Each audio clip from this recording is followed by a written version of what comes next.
অৰ্জুনে তো প্ৰতিবাদ কৰিছে যদি ফলেই বিচাৰিব নালাগে তোমাক আৰাধনা কৰাৰ মোৰ প্ৰয়োজনে বা কি তেতিয়া কৃষ্ণই হাঁহি পেলাই উত্তৰ দিছে কৃষ্ণে বোলে শুনা তাৰ হেতু মহাবল নুখুজিলে ঈশ্বৰে আপুনি দেন্ত ফল হে অৰ্জুন তুমি মোৰ পৰা ফল বিচাৰিব নালাগে মই নুখুজাকে দিয়া বোলে হয় প্ৰমাণ যেন আতি সি ৰুচুৱা ভক্ষ নুখুজয় তথাপিতো স্নেহে থাকি মাতৃস্তনবে এটা কেঁচুৱাই গাখীৰ নিবিচাৰিলে বুলি মাকে দিনটো বিচনাত পেলাই থৈ কামতে আবদ্ধ হৈ নাথাকে কৰ্মৰ মাজৰ পৰাই নিজৰ পুত্ৰ স্নেহত আপ্লুত হৈ এগৰাকী মাতৃয়ে যেনেকৈ কেঁচুৱাক যথা সময়ত স্তনদান দিয়ে ময়ো ভক্তৰ যথা কৰ্মত কথা ফল দিমেই তুমি মাত্ৰ কৰ্ম নিৰ্বাচন কৰিবলৈ শিকিবা বোলে কৰ্ম কি বেদে যাক বিহি আছে তাকে বোলে কৰ্ম বেদবিহিত কৰ্ম কৰিবা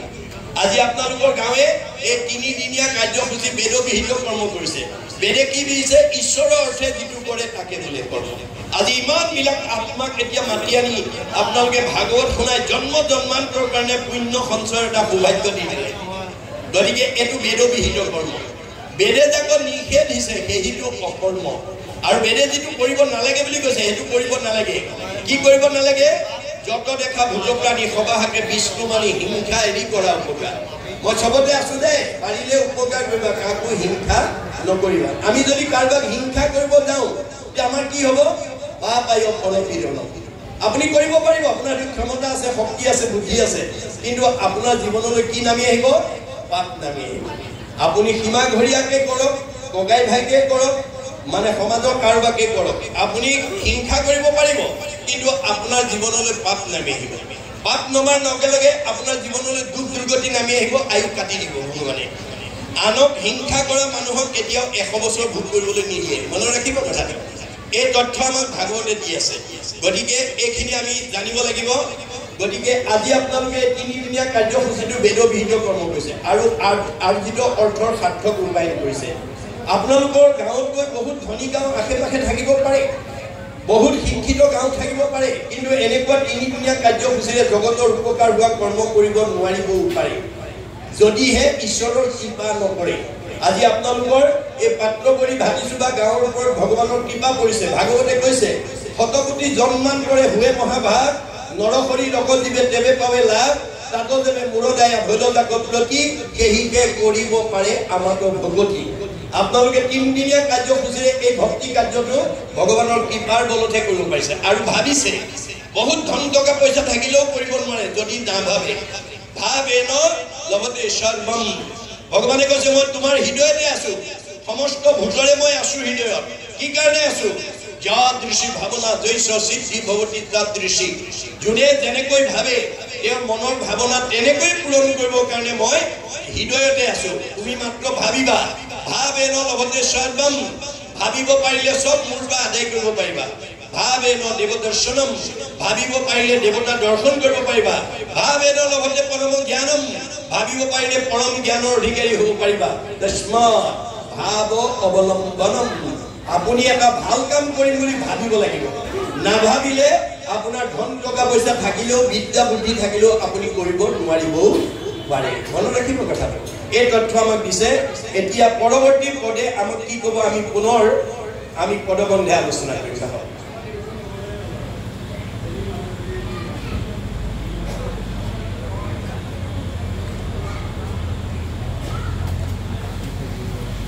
কৃষ্ণ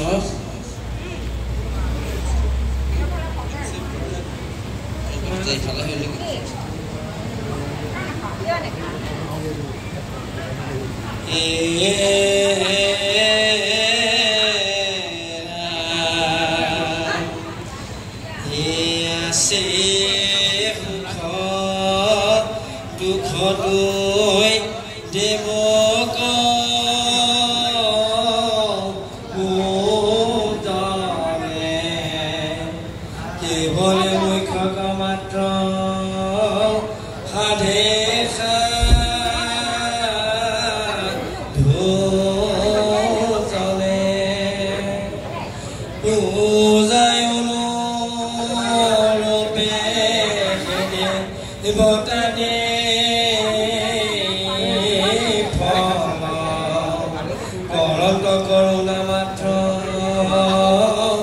ভগবান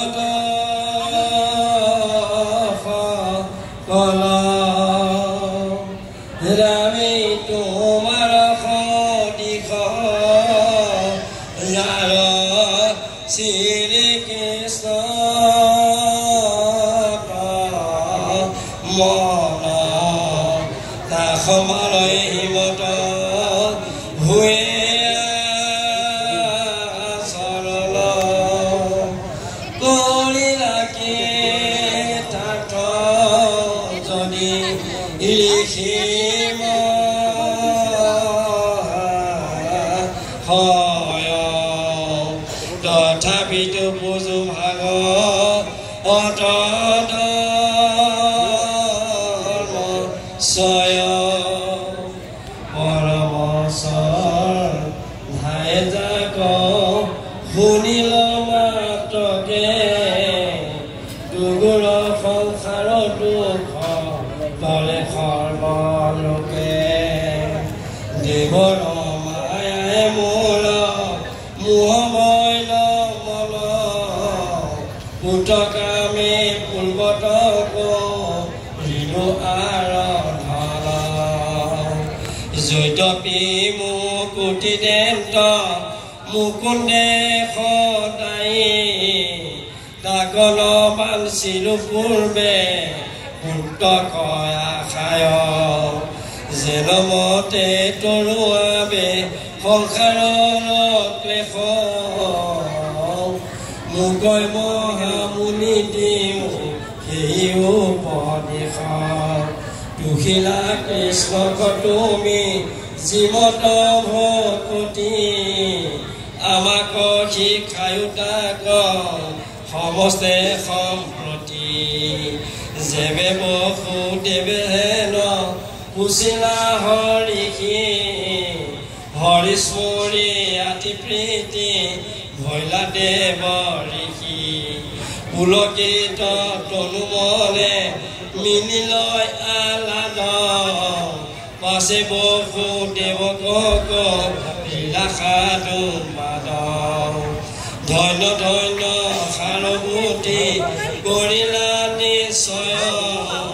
কুচিলা পৰম ভাগ অত ধৰ্মচয় কৃষ্ণ এইখিনিলৈকে দেৱৰ্ষি নাৰদ আৰু বসুদেৱৰ কথোপকথন নামাকৰণৰ সৈতে এই আলাপৰ মাজেদি আমাক কি শিকাব বিচাৰিছে কি ক'ব বিচাৰিছে ইয়াত কৈছে ইনেকৰ নাৰদ গৈলা বসুদেৱৰ ঘৰে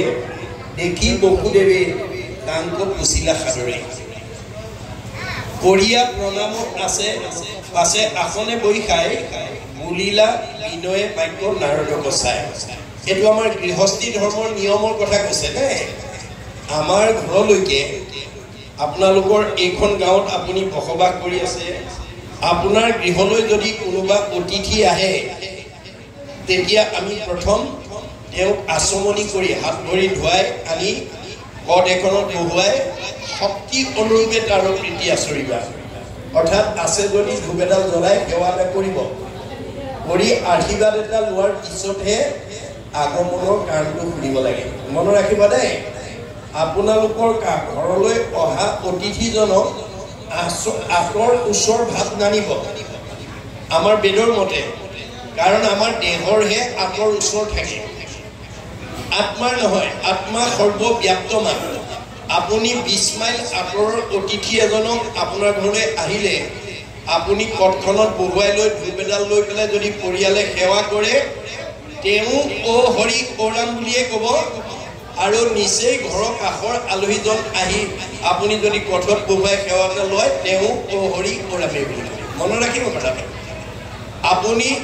দেহ ধৰ্ম নল'ব দেহৰ আপোনাৰ ওচৰ আঁতৰ আছে আত্মাৰ নাই গতিকে আমি আত্মাৰ ধৰ্ম ল'ব লাগে আপোনাৰ গাঁৱৰে অতিথি হওক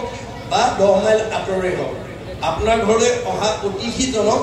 আমি ঈশ্বৰ জ্ঞান কৰিব লাগে এনে হৰিৰ মূৰ্তিক হৰি ভক্তক দেখিবা শক্তি অনুৰূপে তাৰ প্ৰীতি আচৰিবা সমস্ত ভূততে আছে ভগৱান সেই ভাবি সমাকো কৰিবা বহুমান আমাৰ ভাগৱতে আমাক কি নিয়ম কৰিবলৈ কৈছে যে তুমি গৃহস্থী ধৰ্মত বাস কৰা হিচাপে তোমাৰ ঘৰলৈ আহা আলহী অতিথি ভকত বৈষ্ণৱক তুমি প্ৰথমতে হাত ভৰি ধুৱাই আচমনি কৰি আনি বহুৱাই সেৱা এটা ল'বা আৰু যদি পঢ়া শুনা ল'ৰা ছোৱালী আছে আপুনিহে জানিব আপোনাৰ স্কুললৈ পঠিওৱা ল'ৰাটো বা ছোৱালীজনী কোন বিষয়ত দুৰ্বলতা আছে অংকত দুৰ্বলতা নে ইংৰাজীত দুৰ্বলতা নে সমাজ অধ্যয়নৰ দুৰ্বলতা নে বিজ্ঞানৰ দুৰ্বলতা নে ছবিত দুৰ্বলতা মাক বাপেকে জানিব কিন্তু আমাৰ ভাগৱতে কৈছে যে তুমি কোনবা ল'ৰা ছোৱালী এটা পঢ়া শুনাত দুৰ্বলতা আছে বুলি জানি সীমানতে সীমাবদ্ধ কৰিলে নহ'ব তাক সবলতালৈ আনিবৰ কাৰণে ভাগৱতৰ আদৰ্শৰে কাম কৰিব লাগিব অৰ্থাৎ আপোনাৰ ঘৰলৈ অহা অতিথিজনক আপুনি আসনত বহুৱাই এই ল'ৰাটো বা ছোৱালীজনী আনি এটা আশীৰ্বাদ ল'ব আৰু ক'ব যে ল'ৰাটো অংকত বৰ দুৰ্বলতা ছোৱালীজনী ইংৰাজীত বৰ দুৰ্বলতা কৃপা কৰি অকণমান আশীৰ্বাদ এটা দিয়ক 10 জনে যদি মূৰত হাতি কয় ঈশ্বৰে কৃপা কৰিব ভাল অনুমোদন কৰিব বস সজনৰ আশীৰ্বাদে মিলে কৃষ্ণৰ প্ৰসাদ এতিয়া কাৰো ঘৰলৈ কৃষ্ণ বৈকুণ্ঠপতি কৃষ্ণ আহি কাৰো নামঘৰলৈ আহি আপোনালোকৰ সমাজখন আয়ুষ্মান হ'ব মিলাপ্ৰীতিয়ে থাকিব উন্নতি হ'ব বুলি স্বয়ং ভগৱন্তই কাৰো গাঁৱলৈ আহি কাৰো ঘৰলৈ আহি আশীৰ্বাদ নিদিয়ে কোনে দিব ভকতে দিব গতিকে কলি যুগৰ মানুহে কৃষ্ণক পাবলৈ হলে কেনেকৈ পাম আমাৰ গীতা ভাগৱতত কৈছে কৃষ্ণক পাইবাৰ জানা ভকতিহে পন্থ ইহাক কহে গীতা ভাগৱত গ্ৰন্থ গীতা ভাগৱতে কি বুলি কৈছে যে কলি যুগৰ মানুহে ঈশ্বৰক পাবলৈ হলে ভকতিৰ মাধ্যমেদি পাব আৰু সেই ভকতিটো আমি ক'ত কৰিব লাগিব ভকতত ভকতি দানে কৰুগুৰু দায়া তনয় অধিক আপোনাৰ নিজৰ জন্ম দিয়া ল'ৰা ছোৱালীতকৈও আমি ভকতক বেছি শ্ৰদ্ধাৰ ভক্তি কৰিব লাগিব আৰু ভকতে যদি কয় বৰ ভাল লাগিল আশীৰ্বাদ দিলে বস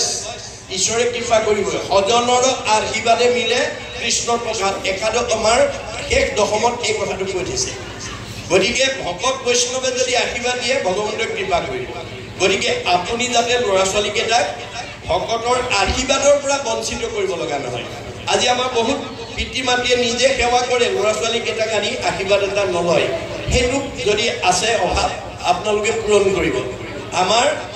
মানে ভকতৰ আশীৰ্বাদৰ দ্বাৰাহে আপোনাৰ ঘৰখনৰ মংগল হ'ব স্বয়ং বৈকুণ্ঠপতি কৃষ্ণই আহি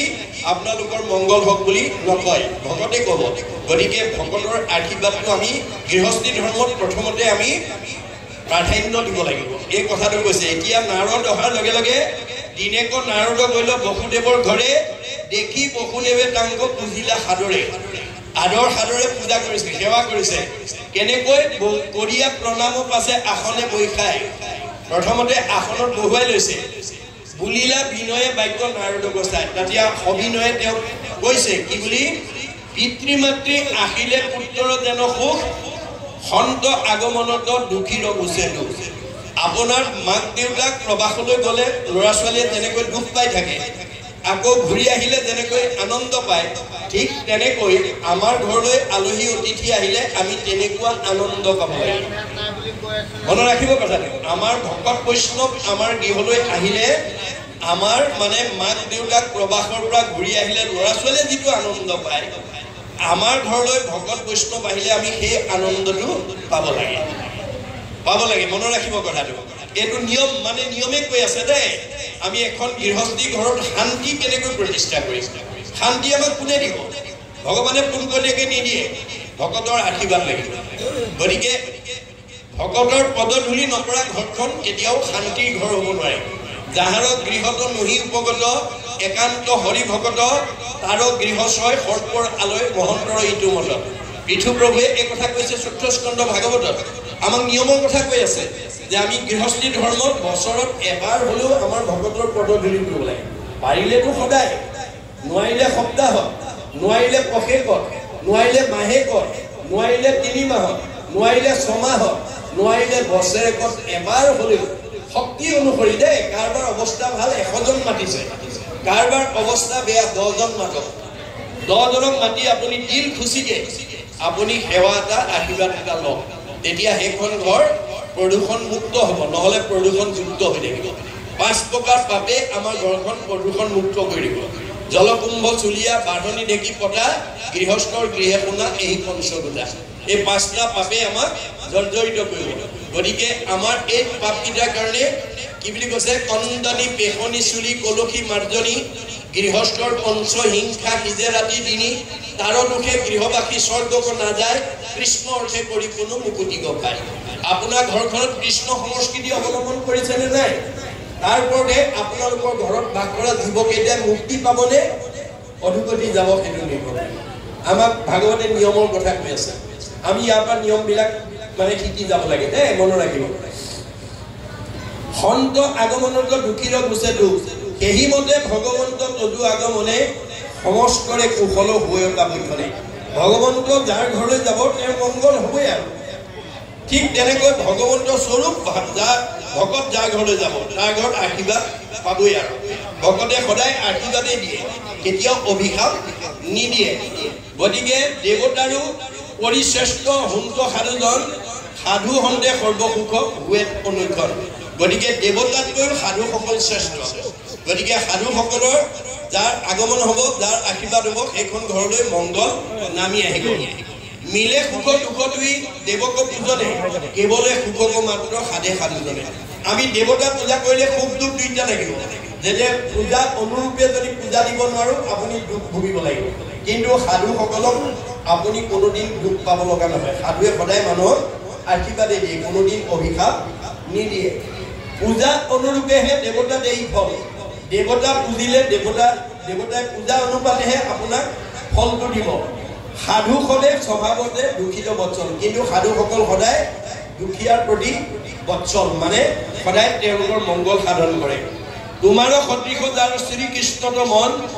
তাসম্বাৰ এহিমত হৈ আচৰণ তোমাৰ দৰে ঈশ্বৰৰ মনোনিৱেশ থকা লোকৰ স্বভাৱটো এনেকুৱাই বুলি কৈছে বসুদেৱে নাৰদক উদ্দেশ্যি কৈছে যে তোমাৰ যেহেতু ঈশ্বৰতে মনোনিৱেশ হৈ থাকে গতিকে তুমি সদায় মানুহক আশীৰ্বাদেই দিয়া মংগলেই কৰা কোনোদিন মানুহক অভিশাপ নিদিয়া ভৈলুহক কৃতাৰ্থ যদি ঋষি মহাশয় তথাপিতো কুচু ভাগৱতৰ ধৰ্ম তোমাৰ পদধূলিয়ে আমাৰ মোৰ ঘৰখন আজি পবিত্ৰ কৰিলে তথাপিও তুমি যেতিয়া আহিলা তুমি ভাগৱতৰ ধৰ্মৰ বিষয়ে মোক অকণমান কৈ যোৱা পৰম শ্ৰদ্ধাই তাক জানিলে মাত্ৰক দুৰ্ঘুৰ সংসাৰ দুখ তৰে সৰ্বলোক ভাগৱত ধৰ্মৰ বিষয়ে যদি আমি উপলব্ধি কৰিব পাৰোঁ আমি দুখ দুৰ্গতিৰ পৰা মুক্ত হ'বই পাৰিম সেইকাৰণে ভাগৱত চৰ্চাটো আমাৰ প্ৰত্যেকখন ঘৰতো কৰিব পাৰে দেই আপোনালোকৰ কিবা সামাজিক বাধা আছে যদি মই নাজানো কিন্তু আমাৰ বেদৰ মতে আমাৰ মানে ভগৱন্তৰ কথা আমাৰ মানে শুনিবৰ কাৰণে পঢ়িবৰ কাৰণে কোনো বাধা নিষেধ কৰা নাই হৰি নাম কীৰ্তনত নাহিকে নিয়ম একো এতেকেহে ধৰ্ম মাজে সাৰ আপুনি একো অৰ্থ নজনাকেও পঢ়িব জনা ল'ৰাটোক যদি স্পষ্ট পঢ়িবলৈ দিয়ে তেতিয়াও আপোনাৰ পাপ নাখাব জানিবা নাজানি কৰে নামৰ কীৰ্তন তথাপিতো পাপ দহি নামে কৰে চব নামৰ মহিমা কি যে আপুনি ভাগৱত পঢ়িছে অৰ্থটো জনা নাই তেতিয়াও নামে আপোনাৰ পাপ বিনাশ কৰিব আপোনাৰ মুখৰ আগতে বিহ অকমান কৰি আছে আপুনি বিহ বুলি নাজানি অমৃত বুলি বুটলি খাই দিলে এতিয়া বিহে ক'ব নেকি এওঁ নাজানি খাইছে এওঁ নামাৰো বুলি বিহ জানিয়েই খাওক বা নাজানিয়ে খাওক বিহ খালে মানুহ মৰিবই